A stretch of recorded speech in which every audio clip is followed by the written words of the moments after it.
पाहूयात पुढची बातमी। देवेंद्र फडणवीस यांनी उद्धव ठाकरेंवर टीका केली आहे। मुंबई सोन्याचा अंड देणारी कोंबडी नाही असं फडणवीस म्हणतायत। मुंबई सामान्य कष्टकऱ्यांची आहे असंही फडणवीसांनी म्हटलेलं आहे। चाळकरी झोपडपट्टीला वोट बँक बनवलं, बीएमसी मध्ये 25 वर्ष सत्ता भोगली असा हल्लाबोल सुद्धा फडणवीसांनी उद्धव ठाकरेंवर केला आहे।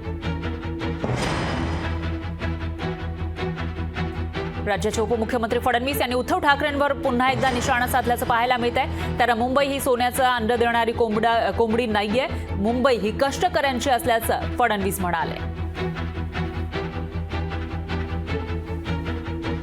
हे तुमचं सरकार आहे। या मुंबईमध्ये आम्ही बिझनेस करायला आलेलो नाही, धंदा करायला आलो नाही। मुंबईला सोन्याचं अंड देणारी कोंबडी समजणारे आम्ही नाही।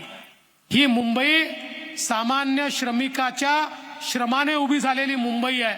ही मुंबई जे 10-20% लोक चकचकीत इमारतीत राहतात, ही त्यांची मुंबई नाही आहे। ज्यांनी आपल्या श्रमानं आपलं छोटंसं घर तयार केलं, त्याची ही मुंबई आहे। त्यांना हे वाटायचं हा जो सामान्य माणूस आहे, चाळकरी आहे, हा जो छोटा छोटा घरांमध्ये राहणारा व्यक्ती आहे, जो झोपडीमध्ये राहणारा व्यक्ती आहे, हा तर आमची वोट बँक आहे। हा जातो कुठे?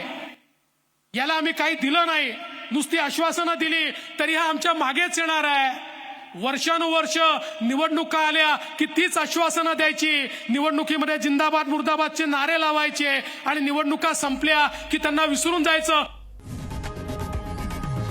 लोकशाही मराठी ऐका, पहा, जागरूक रहा।